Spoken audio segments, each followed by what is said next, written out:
The man known to history as King George I was born on the 28th of May 1660 in the city of Hanover in north-central Germany in what was then the Duchy of Brunswick-Lüneburg. His father was Ernest Augustus, the Duke of Brunswick-Lüneburg. He would acquire further titles in subsequent years, notably that of Prince Bishop of Osnabrück, and, most importantly, the Prince Elector of Hanover, which he was awarded in 1692, a title of considerable importance within the Holy Roman Empire. George's mother was Sophia of the Palatinate, a large principality which controlled much of western Germany along the course of the River Rhine. She had familial ties to many of Europe's most prominent ruling families, notably in England, Scotland, and Ireland. Her marriage to Ernest Augustus in 1658 was a political one and brought further ties to lineages such as the Danish royal family that Ernest Augustus was related to. George was their first child. 6 more would follow, 5 more boys and 1 daughter named Sophia Charlotte, who would become Queen of Prussia through marriage one day. Of the boys, the younger sons would take up military careers, given that they were never realistically in line to succeed to the Hanoverian titles, though George would have a rivalry of sorts with the next oldest son, Frederick Augustus. Frederick was born in 1661, and there was a good possibility throughout much of his life that he would succeed to some of the Hanoverian lands, as the principle of primogeniture, whereby the firstborn son or daughter, where no sons were available, would succeed to the entirety of the family estate, was not legally established yet in Hanover by the second half of the 17th century, a legacy of the medieval era when dominions were often divided between several sons. The succession politics of Hanover were not the only complication at the time of George's birth. Germany in those days was a confusing patchwork of political entities. Back in the High Middle Ages and late medieval period, Germany had been divided into literally hundreds of different political entities, some being large duchies, margravates, principalities and counties, others being small free cities and territories, while many bishops and other ecclesiastical lords also ruled small states themselves. All of these were loosely confederated under the umbrella of the Holy Roman Empire, with an emperor elected by 7 electors from amongst the most powerful German states, though the imperial office by the 17th century was virtually a hereditary title for the Austrian House of Habsburg. A process of centralization had been underway in the 16th and 17th centuries, with many of the smaller states being absorbed by their larger neighbors, but even so, there were still well over 100 German states by the time George was born. The Duchy of Brunswick-Lüneburg was one of the larger ones. Thus, George was born into a family of substantial political power in 17th century Germany. To make matters even more confusing, some of these states were Lutheran Protestant, some were Roman Catholic, and others still adhered to the Reformed or Calvinist branch of Protestantism. These religious divisions had led to a century and a half of political tension in Central Europe following the Protestant Reformation, and when George was born in 1660, the Holy Roman Empire was still recovering from the 30 Years' War, which, between 1618 and 1648, had led to devastation across Germany as the Austrian Habsburgs tried, unsuccessfully, to enforce Catholicism across Central Europe. George's childhood was a relatively happy one by all accounts. His mother doted on him and his siblings to a degree uncommon amongst the upper aristocracy at that time. He was evidently not his parents' favourite, but he was viewed as a good eldest child, one who was conscientious, sober, and responsible from a young age, necessary qualities in a political heir. He received an education from the governor and receptor of the household until his 15th year in 1675, learning to speak and write in German, French, and Latin. His main interests early on, however, lay in hunting and riding, and he and his father bonded over these activities. That same year of 1675, when his formal education ended, he also began his career as a military officer, campaigning with his father against the French and allied with the Dutch in the Franco-Dutch War. George was present at the Battle of Contzabrucke late that summer and took part in several more campaigns in 1676 and 1677. In 1679, he was afforded the title of Duke of Hanover, a sign of his position as senior heir to his father. With this title, he was sent to England in 1680 to visit the court of King Charles II there and to spend some time at Oxford, where he was given an honorary degree. It remains a matter of debate as to whether or not marriage negotiations were tentatively entered into for George to marry King Charles's niece, Anne. In any event, they resulted in nothing if they were. Back in Germany after his English trip, an arrangement was worked out whereby George would marry his first cousin, his uncle Georg William's daughter, Sophia Dorothea. This union was arrived at as a means of preventing the splitting up of the family lands and to solidify George's future financial situation by uniting Hanover with the Celle lands that his uncle controlled. It was hardly an ideal basis for marriage and would end in tragedy for her years later. In the short term, it resulted in children after they married in November 1682, George being 22 years of age and his bride just 16. A boy named George Ludwig was born almost exactly a year after the marriage. The second and last child, a girl named Sophia Dorothea, after her mother, was born 4 years later in 1687. Many years later, she would marry Prince Frederick William I of Prussia, a marriage from which came a child named Frederick, who became Frederick II. Thus, George was the grandfather of the Prussian ruler who became known as Frederick the Great, the man who was responsible for Prussia's emergence as a great European power in the 18th century.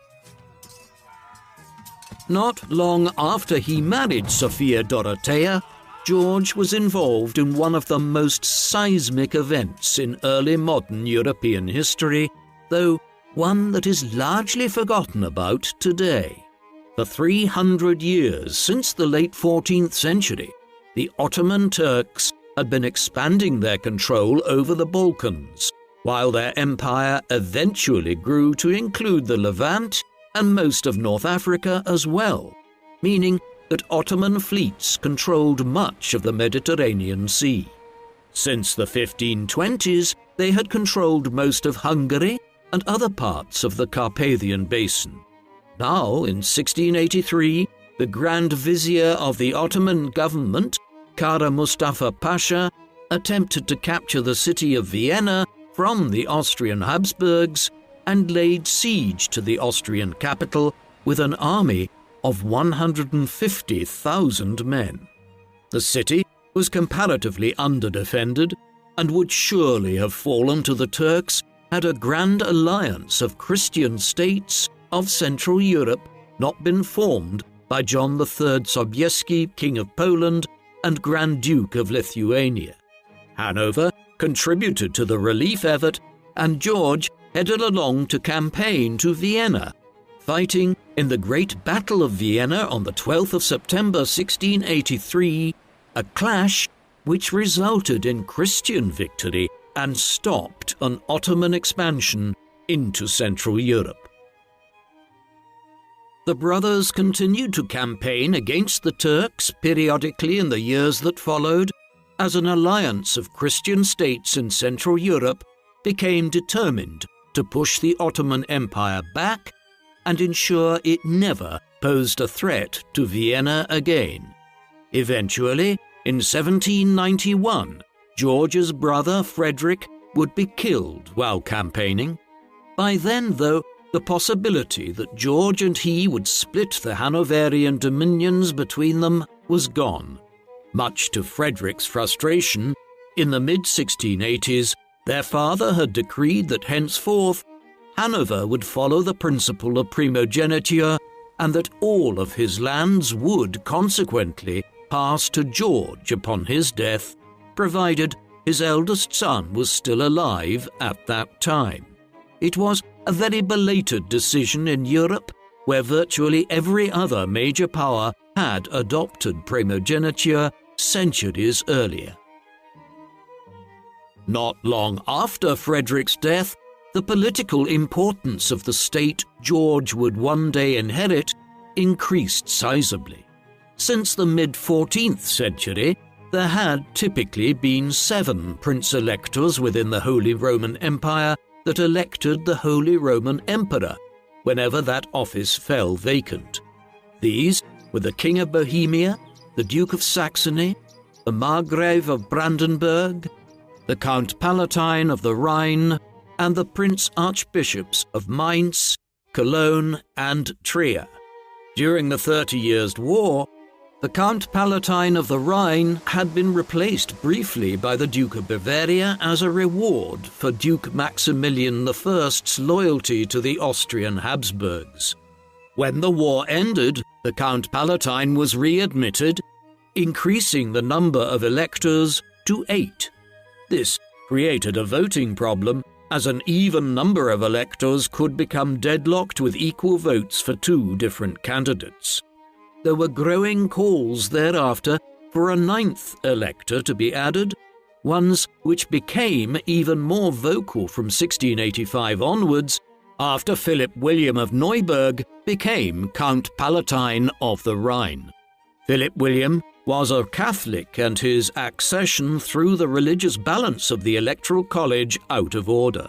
Thus, in 1692, George's father was admitted as the 9th Prince-Elector, officially known as the Elector of Hanover. George would inherit this title one day and was now clearly one of the foremost political heirs of Central Europe. By the time George's father was elevated to the position of Elector of Hanover, a controversy was brewing at the Hanoverian court. George and his wife's marriage had never been close, but it had become even more strained in the second half of the 1680s as he spent more and more time absent from Hanover, campaigning against the Turks and on other duties. By the early 1690s, their indifference towards each other had turned into contempt, and George took a mistress by the name of Erengard Melusina von der Schulenberg in 1691. They would eventually have 3 illegitimate daughters together, the first born in January 1692. Sophia responded in kind, and in 1692 she began an affair with Philip Christoph von Königsmark, a Swedish noble and military officer in the Hanoverian army. They were not discreet in this, and by 1694 the affair had begun to cause such a controversy at the Hanoverian court that a group of courtiers murdered von Königsmark that summer. George was not involved in the act, although he possibly knew that it was being planned. Several months later, George and Sophia's marriage was dissolved as Sophia refused to cohabit with George following the murder of her lover. She was sent thereafter to what amounted to a house imprisonment at Aldenhouse in Lüneburg, and would spend the next 3 decades there down to her death in 1726. A harsh fate, yet she did little to improve her situation by becoming a focus of conspiracies within the Hanoverian dominions for years to come. George would continue his relationship with Melusina for the remainder of his life, but they never married, and he also had other mistresses at various junctures. While George was in his late 20s, developments which might have seemed unrelated to him were occurring several hundred kilometers to the west of Hanover in England, events that would have profound bearing on his later life and those of his descendants. In 1685, King Charles II of England, Scotland and Ireland had died without a legitimate heir, despite siring over a dozen illegitimate children. He was succeeded by his brother, James, Duke of York. The accession of King James II was very problematic, as he was a Roman Catholic in a country which had become staunchly Protestant over the previous century and a half. It wasn't long before his heavy-handed manner of governing and his religion led to a coup, and in 1688 the Glorious Revolution occurred. Through this, James was deposed in favour of his Protestant daughter Mary and her Dutch husband William of Orange. Mary II and William III did not have any children, and so following Mary's death in 1694 and William's in 1702, the throne passed to Mary's sister, Queen Anne I. Anne's accession did not hold out the prospect of a simple line of succession either. Though having numerous children and being pregnant 14 times at least, Anne had a brutal natal history, and virtually all of her children had been lost during pregnancy or died before reaching their second birthday. In the summer of 1700, her only remaining child, 11-year-old Prince William, died. There was now no clear successor to Anne in the eyes of England's Protestants, who refused to countenance the possibility of old King James's Catholic son, who lived in exile in France, succeeding Anne one day. All of this had implications for George, as the House of Hanover was related to the English royal house of Stuart. George was the great-grandson of King James I, who had ruled England between 1603 and 1625. James had a daughter named Elizabeth, who, in 1613, had married Frederick V, the Elector Palatine, who ruled over a large German principality along the River Rhine. One of their children, born in the autumn of 1630, was none other than George's mother, Sophia.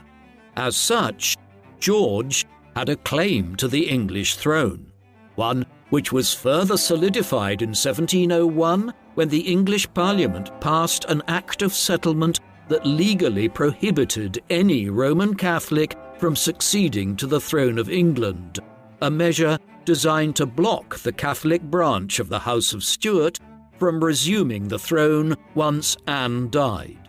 With this, it became clear that George might be the most likely successor to Anne.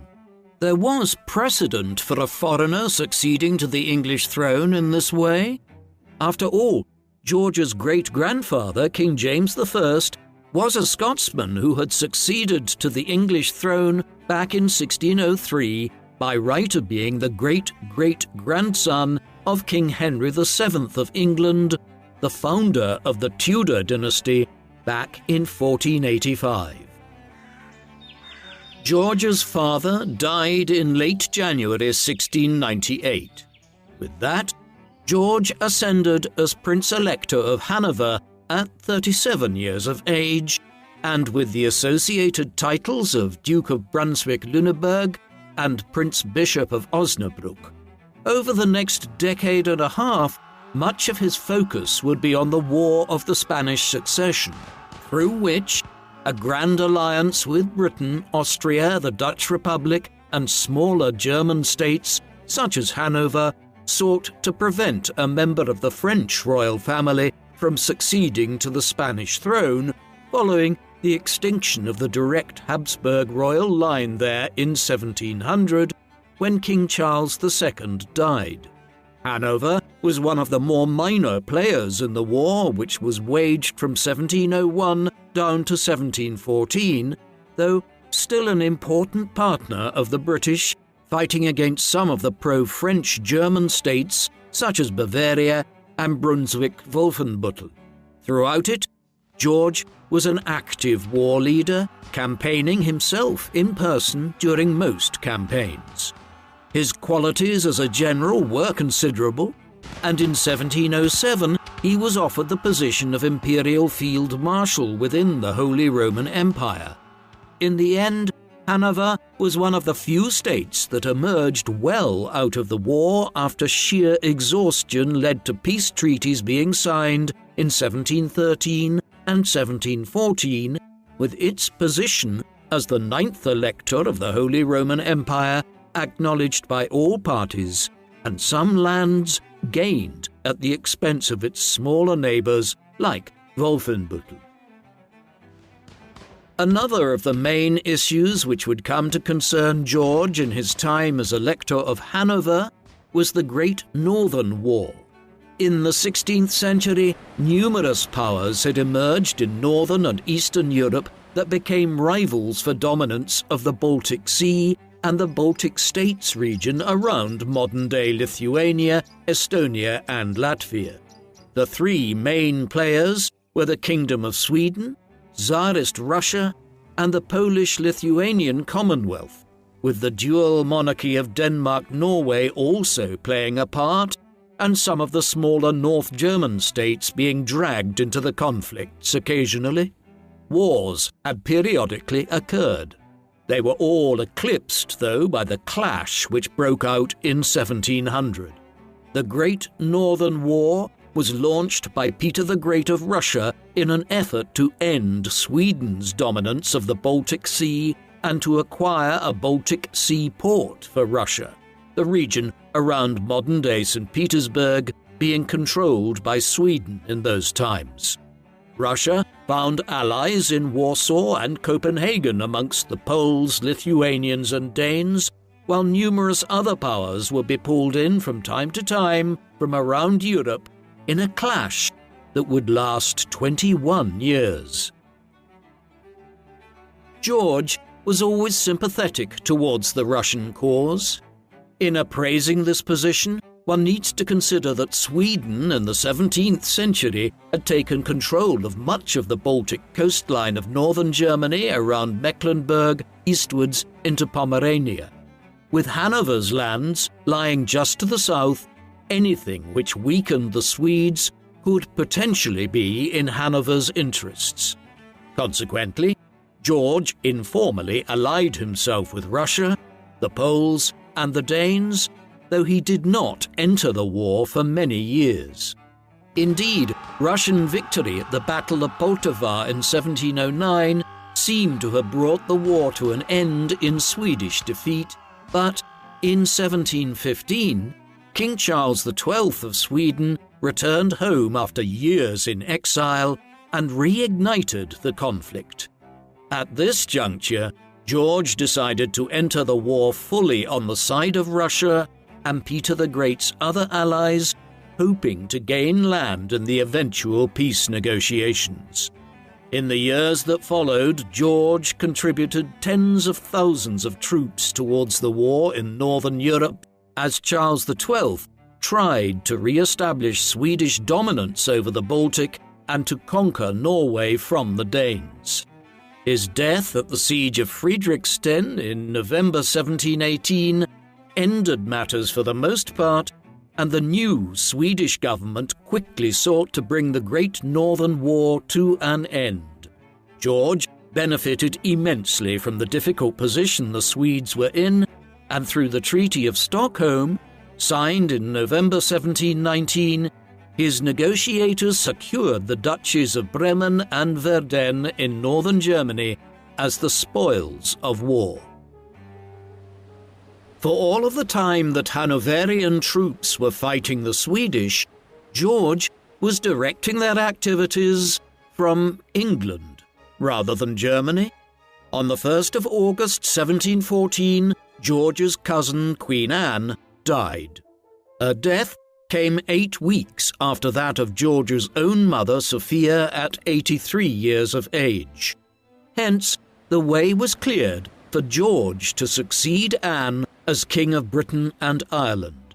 Extensive measures had been put in place before Anne ever died to prepare for the succession of the House of Hanover and to avoid the Catholic son of the deposed King James II in France from trying to pursue his claim to the throne.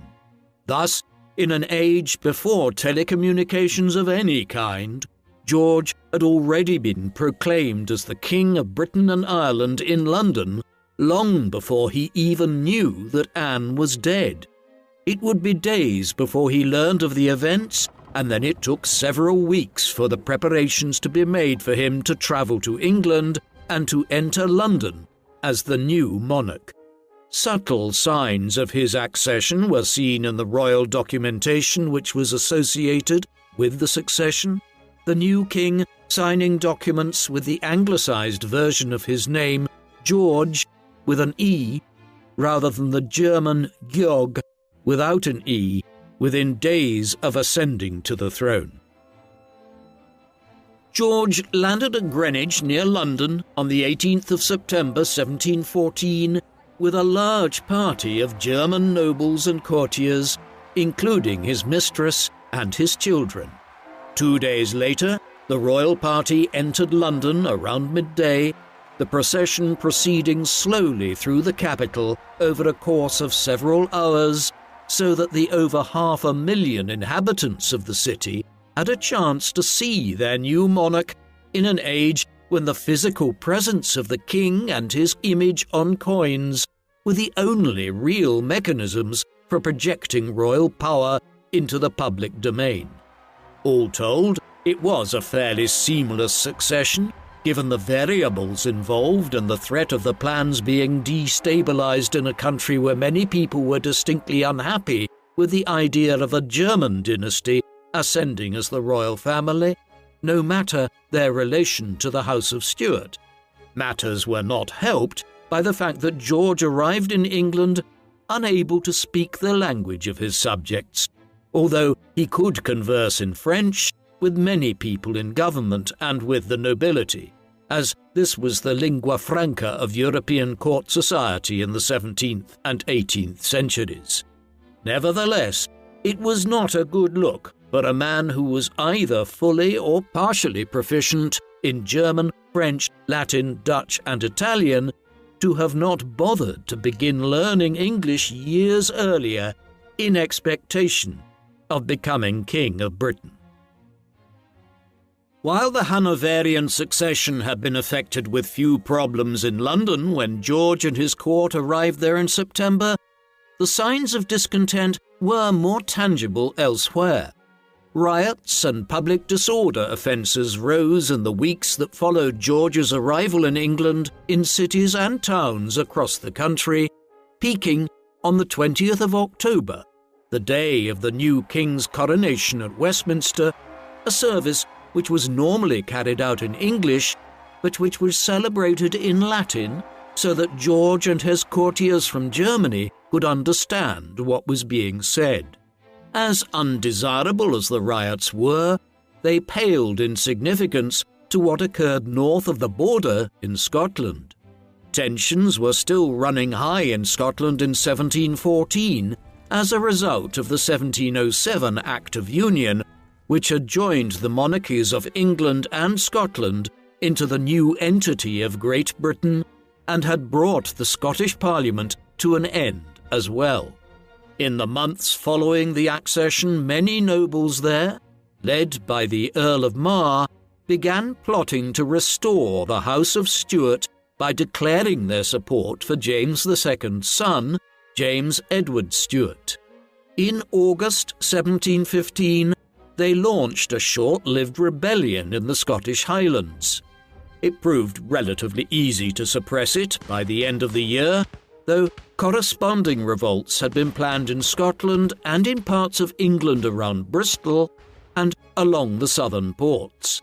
Had the Jacobite uprising been better planned, and had the Dutch not sent thousands of troops to Britain on short notice to honour the terms of a treaty signed with the English government in Anne's time, through which they had promised to aid in ensuring that George ascended to the throne smoothly, things could have played out very differently.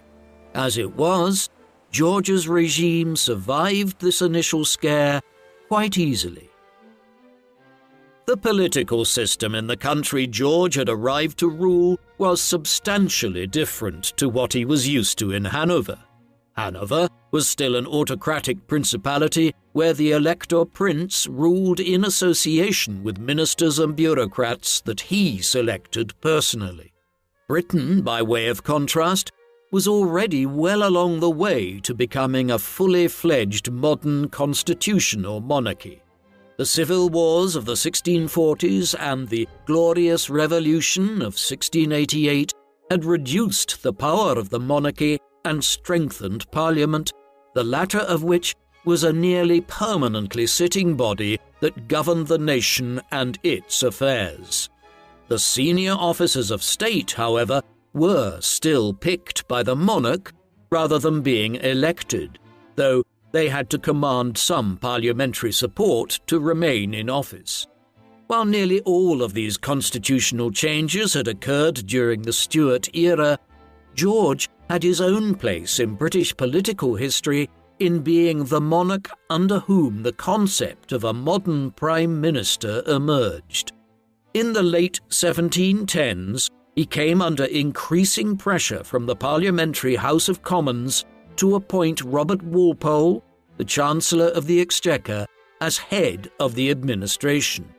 George was not initially favourable to the idea. Nevertheless, following a financial crisis in 1720, he eventually capitulated and Walpole became the de facto Prime Minister of Britain in 1721.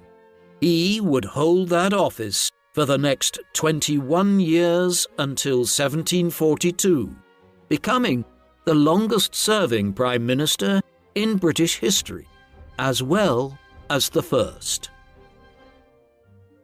While Walpole did dominate the government from 1721 onwards, George was not averse to playing some role in British political affairs.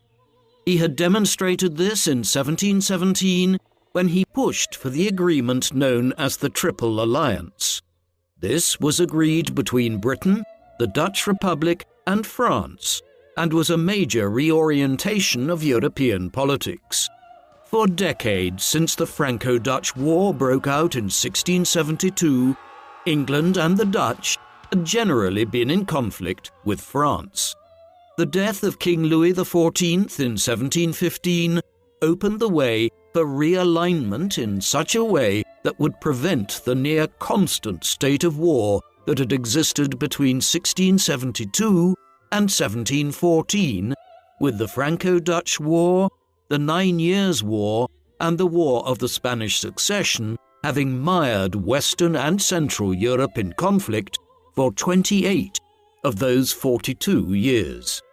The alliance was also formed as a means of signalling to Spain, which felt betrayed by the losses it had sustained at the end of the War of Spanish Succession, not to seek a new war with the hope of French aid.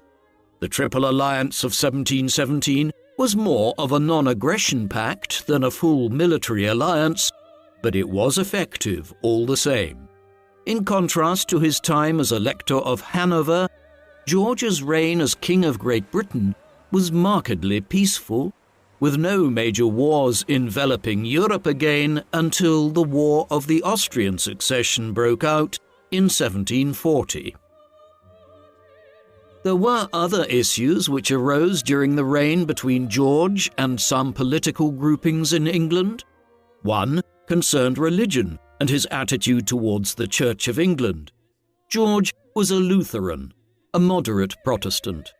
On the surface, this posed little problem, but England had a complicated religious landscape in which Protestants were not simply opposed to Catholics.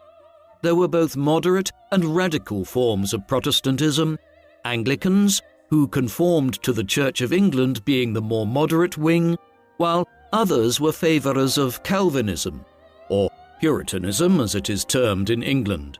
Both sides feared that George would prove either too moderate or too radical.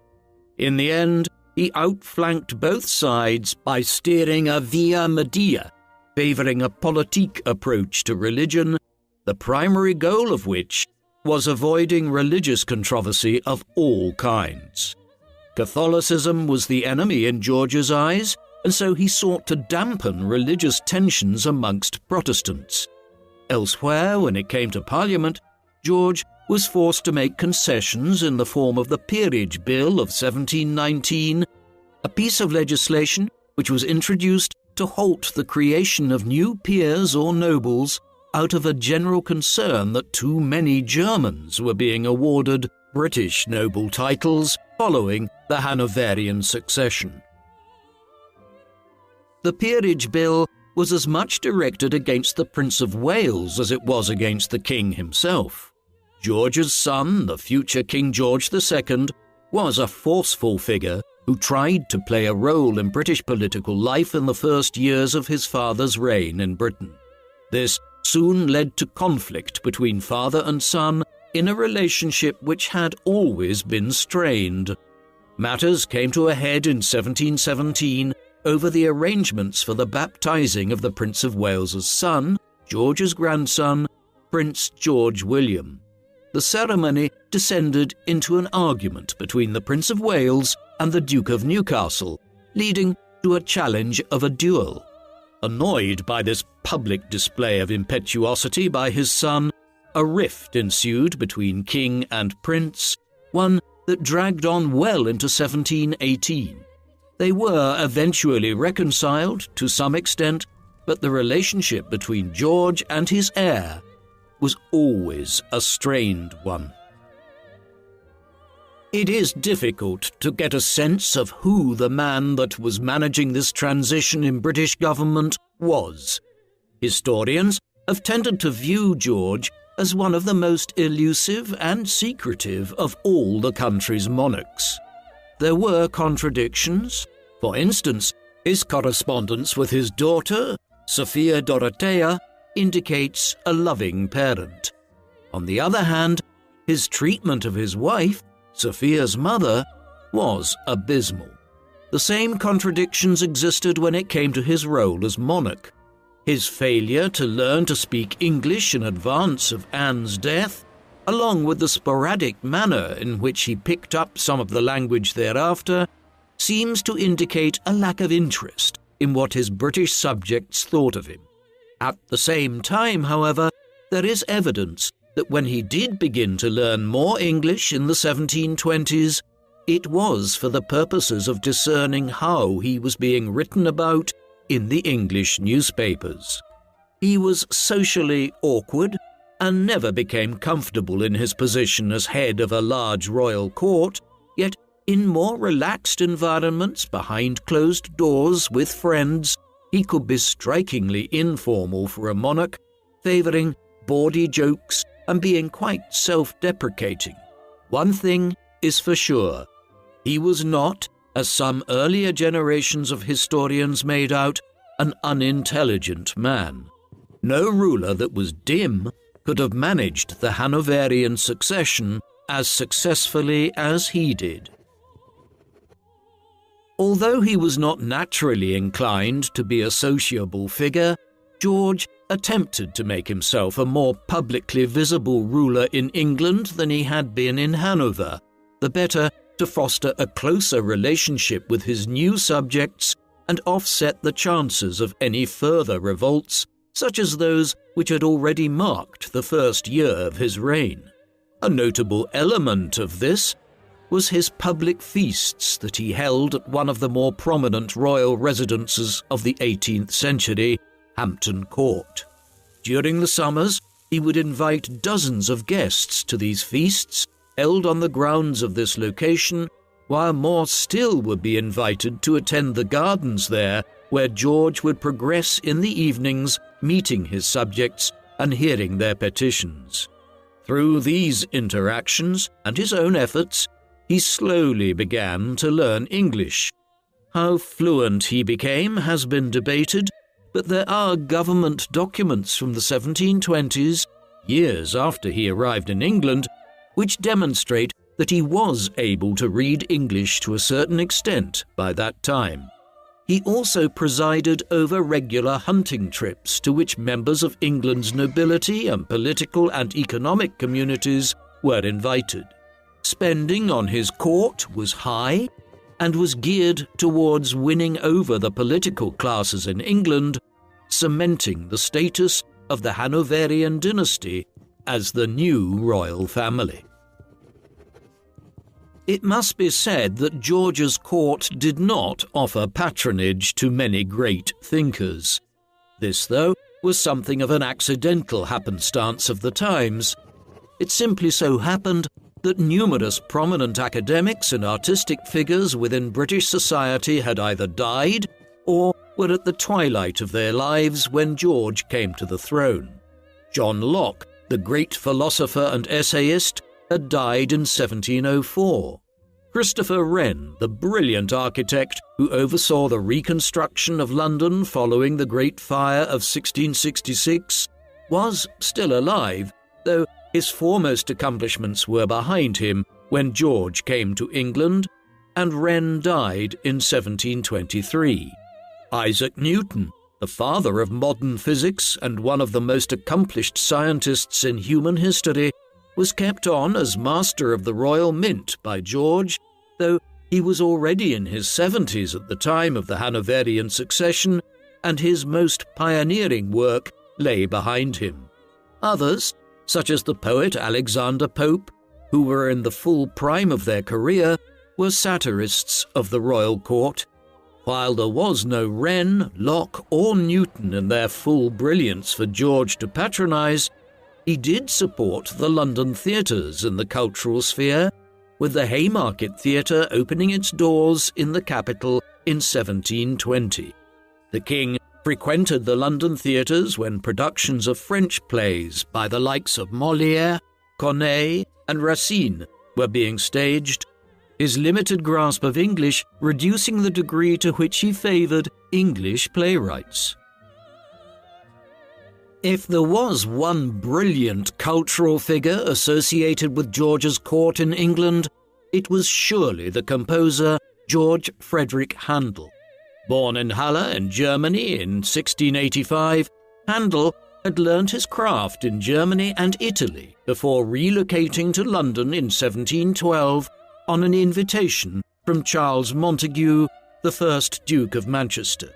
He was still there when George succeeded to the throne in 1714, a fortuitous succession, as Handel had briefly served as Kapellmeister, or Master of the Choir, in Hanover in 1710, in George's employ as Elector of Hanover. Over the next 30 years, he would compose an enormous array of operas and librettos in England, emerging as arguably the greatest England-based composer of the Baroque and classical eras of Western music, and the only figure associated with the Hanoverian court that could compare with composers like Johann Sebastian Bach and Wolfgang Amadeus Mozart on the continent in the 18th century. George patronized some of Handel's work, and many of his operas premiered at the King's Theatre in London during the 1720s. Surely one of George's most significant, though underrated accomplishments, was the manner in which he furthered the expansion of Britain's burgeoning empire. When he came to the throne, England had already settled colonies in many regions. By then, the initial English colonies that had been founded in Virginia and New England in the early 17th century had been expanded through the granting of new charters to would-be colonists and war with the Dutch to secure New Netherland, which was seized and renamed New York, resulting in an unbroken string of colonies stretching from New Hampshire in the north south to the Carolinas. In the Caribbean, there were numerous prosperous sugar plantation colonies on islands like Jamaica, Barbados, and smaller enclaves like St. Kitts and Nevis.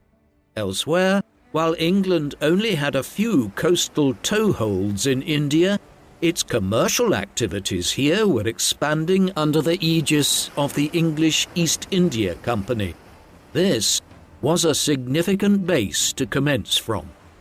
George's reign saw a modest but important expansion of this colonial activity. One notable element of this, which still impacts on the geography and administration of the United States 3 centuries later, was the establishment of a new colony in the region lying south of the Carolinas and north of the Spanish presence in Florida. Colonists had begun settling here to avoid the jurisdiction of either the Carolina or Virginia colonial governments in the late 17th century, but the expansion into the area accelerated in the 1710s and 1720s. George's government encouraged and began preparing to establish a new proprietorial colony there, though it would be a few years after his death that this was finalized. It was named Georgia and would go on to become the modern-day U.S. state that bears the same name.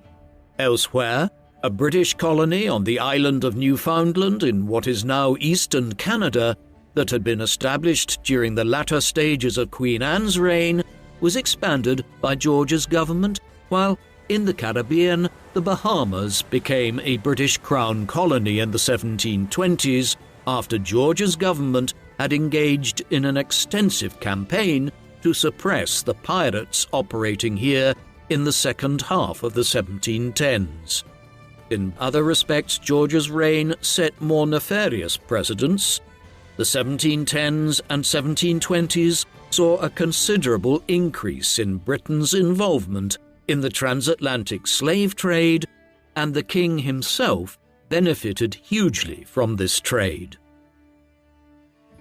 George's profits from the slave trade accrued primarily from his position as governor of the South Sea Company, a joint stock company which had been established in 1711 with the goal of reducing the national debt after years of involvement in the War of the Spanish Succession by undertaking new trading voyages to the South Seas, the early modern term for the South Pacific, an area which, unlike the Atlantic Ocean and the Indian Ocean, was still relatively underexplored and underexploited by the European powers in the 18th century.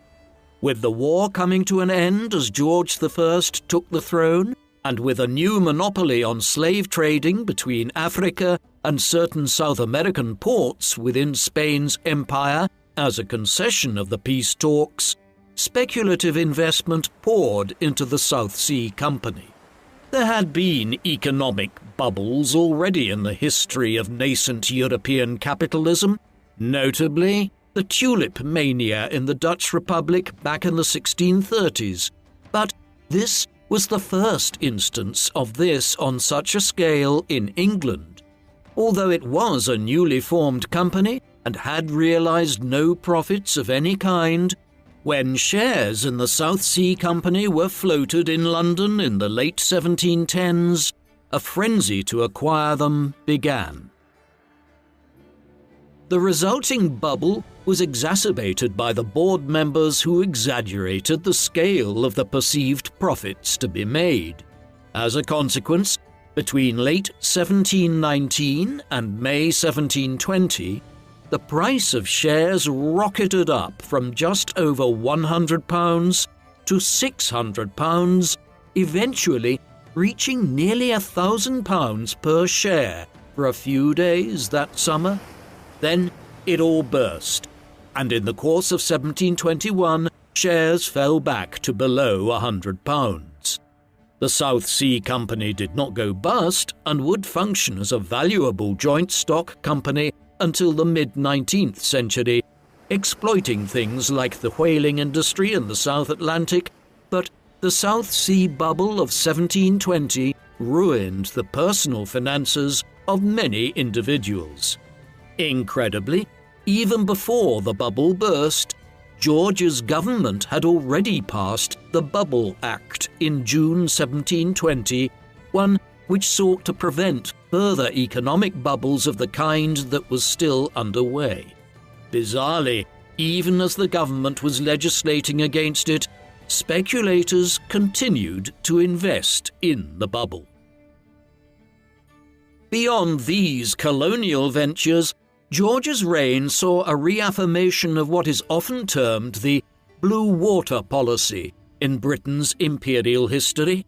This was an unwritten rule of English foreign and military policy to promote the Royal Navy as the best means of extending Britain's empire abroad and protecting Britain against all enemies at home in Europe. A policy of this kind could be said to have been initiated as far back as the reign of Elizabeth I in the second half of the 16th century, but successive reigns saw it reaffirmed, notably through the professionalization of the Royal Navy in the 17th century. The Hanoverians, beginning with George I, gave fresh impetus to this, and over the course of the next century and a half, Britain would emerge as the preeminent global superpower based almost entirely on the strength of its navy and dominance of the world's seas. That process was already very much underway during George's reign. The manner in which British naval power was employed in the 1720s to curb efforts by Spain to retake Gibraltar and Minorca, which it had lost during the War of the Spanish Succession, underscored the manner in which effective British sea power would be the cornerstone of a successful foreign policy going forward in the 18th century. One part of Britain's empire, the one that was closest to home, was a perpetual problem, and in George's reign this was no different. This was Ireland. The country had been partially conquered in the 12th and 13th centuries, then fully conquered in the 16th. But there had been major revolts there in the 1590s, the 1640s, and the late 1680s, all with the goal of re-establishing the paramount position of the Roman Catholic majority. All of these rebellions had been defeated and had led to a growing Protestant ascendancy in which English, Welsh and Scottish nobles and landlords controlled over 80% of the land, despite only constituting about 15% of the population. Even this Protestant elite were problematic in the eyes of the administrators in London, and in the 1710s a scandal had arisen whereby the Irish House of Lords had intervened in the management of the Irish courts. This was viewed as a step too far towards legislative and judicial independence in England, and in 1719 George's government oversaw the passage of the Declaratory Act. Given the royal assent by the King in 1720, it effectively subordinated the Irish Parliament to the English Parliament and was an important step in the eventual disestablishment of the Irish Parliament in 1800 through the Act of Union, whereby the Irish Parliament was dispensed with altogether, and henceforth Irish politicians had to take their seats in the English Parliament at Westminster. Measures like these, which were given George's imprimatur, did not go unopposed in Ireland. One of the most vocal critics of the policies of the early Hanoverian government was Jonathan Swift. Swift was an Anglo-Irish satirist and writer who also served as the Dean of St. Patrick's Cathedral in Dublin.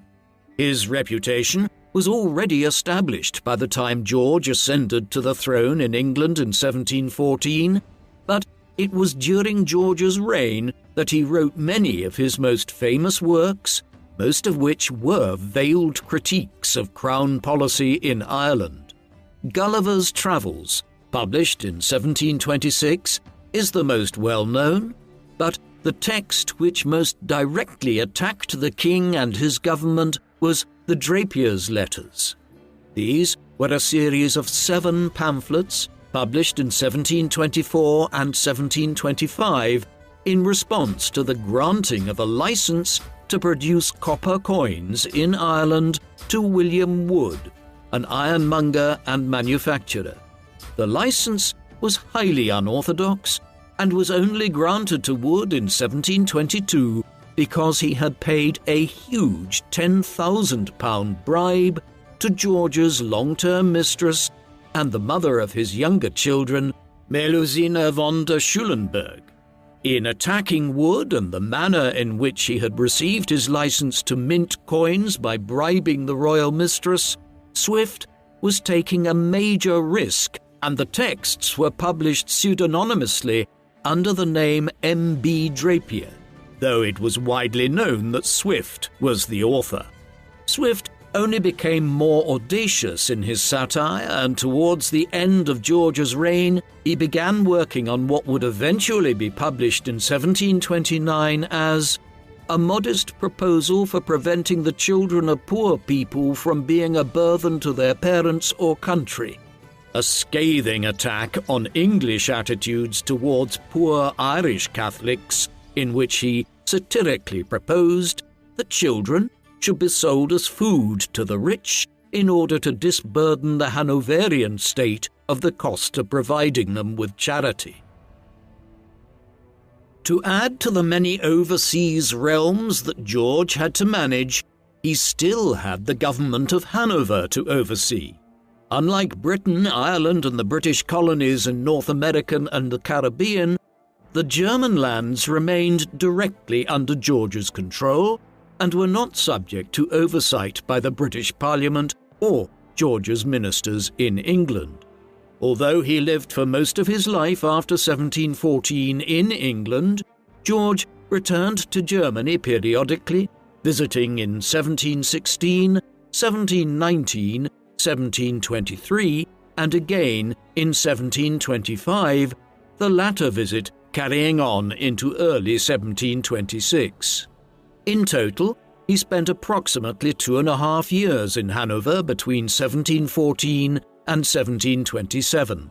During one of these visits, he finalized the Treaty of Charlottenburg, through which an alliance was formalized between Britain, Prussia, and the electorate of Hanover, though many of the terms outlined in it, including marriage alliances that would involve George's children and grandchildren, were never followed through on. The episode is indicative of the international diplomacy which generally ensued when George visited Hanover, though the day-to-day governance of his German dominions was placed in the hands of administrators such as Andreas Gottlieb von Bernstorff and Hans Caspar von Bottmer, whom George trusted implicitly to run affairs in his absence. More generally, George was at his happiest in these years when visiting home, and the role of being King of Britain and Ireland was evidently a burden on him rather than a sought-after desire. George's final years were ones of increasing retirement. He allowed Walpole to continue running the government and stepped back even further from day-to-day administration. The few acts which he did engage in were symptomatic of this. For instance, George is generally credited with creating the Order of the Bath, one of Britain's highest chivalric honour classes, in 1725, junior today only to the Order of the Garter and the Order of the Thistle. But the new honour was really Walpole's design, as he developed a new honour which he could use to reward his own allies and it became a form of patronage offered by him as Prime Minister rather than by the king as monarch. Elsewhere, the Treaty of Charlottenburg was followed by the Treaty of Hanover in 1725, through which Britain, Hanover, Prussia and France allied with one another in response to the signing of the Treaty of Vienna months earlier, which had seen Austria and Spain draw closer to one another. The effects of this were considerable. For decades, Britain had been closely aligned with Austria, but George's reign saw this alliance ended and a reorientation to draw closer to Prussia, the emerging German power. Beyond such concerns, George spent much of his later years engaging with his growing brood of grandchildren.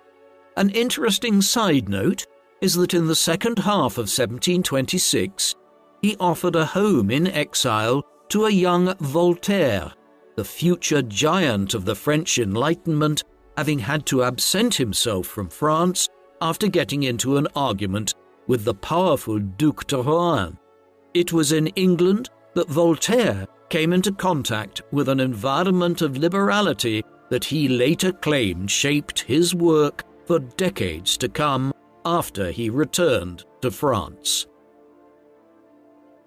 George was in his mid-60s by the summer of 1727 when he determined to visit Hanover again, having been in England for nearly a year and a half. He had made it across the Channel and was travelling through the Dutch Republic when he became ill in mid-June.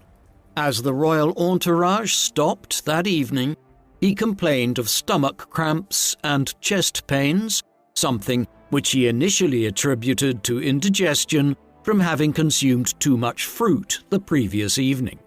Insisting that they continue on their way, with medical staff attending to him in his carriage, George suffered a stroke early in the morning of the 9th of June. The party rushed to the city of Osnabrück, where George died 2 days later on the 11th of June at 67 years of age. His remains were taken on to Hanover, and he was interred in the Leiner Schloss Palace in his homeland, though he was subsequently reburied at the Herrenhausen Gardens after the Second World War. George was the last reigning British monarch to be buried outside of England, and just one of 6 since the Norman Conquest to be so, the others being William the Conqueror, Henry II and Richard I in the 11th and 12th centuries, James II in France as a result of his being deposed in 1688, and Philip II, who was buried in Spain, the realm he governed for decades in the 16th century after his wife, Mary Tudor, died in 1558. As such, George's burial in Germany was a very unusual development for an English monarch. George's reign in many ways laid the foundation for the massive expansion of the British Empire over the next century. During the reign of his son and successor, King George II, which lasted down to 1760, Britain's commercial and colonial interests grew, with the first array of large conquests in India in the mid-1750s, around the same time that Britain was displacing the French from Canada. Not long afterwards, James Cook would begin his expeditions to the South Seas, around which there had been so much speculative investment in George's time, exploring much of the Pacific Ocean and paving the way for British colonization of Australia, New Zealand, and Tasmania.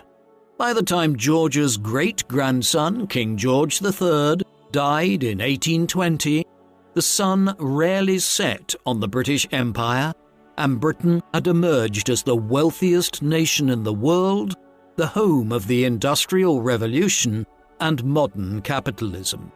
That this was possible was owing to the political stability at home in England which ensued from the Hanoverian succession.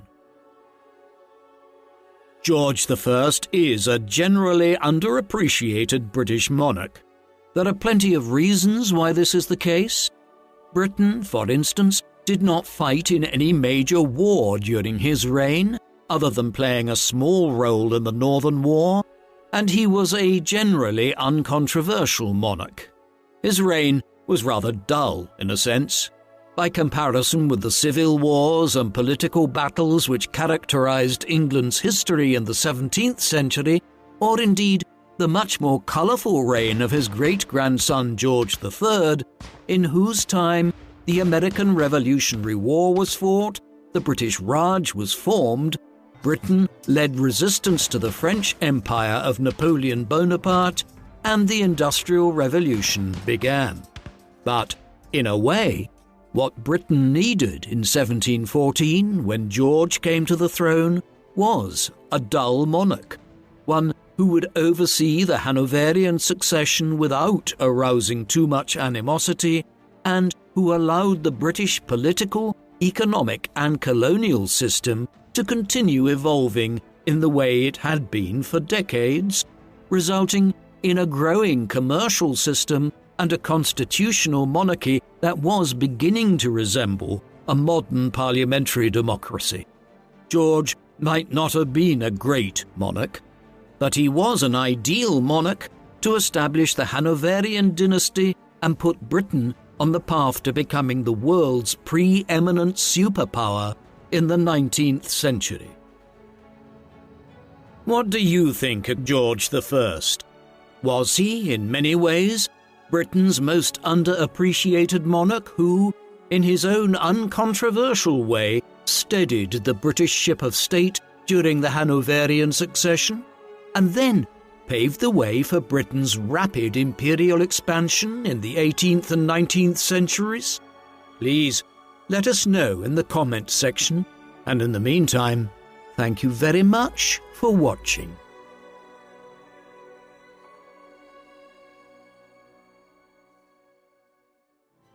Thank you for watching People Profiles documentaries. Please subscribe if you haven't already, and don't forget to hit the bell icon to get notifications so you never miss an upload. If you would like to watch our videos with no adverts of any kind, listen to audio podcast versions of our videos, discuss history with other People Profiles fans, and much, much more, go to peopleprofiles.com and become a member for as little as $2 per month. Members can also receive discounted merchandise, behind-the-scenes material, and a credit in our videos, along with much more. So, please support us in our work in return for exclusive offers at peopleprofiles.com via the link in the video description. Thank you very much for watching.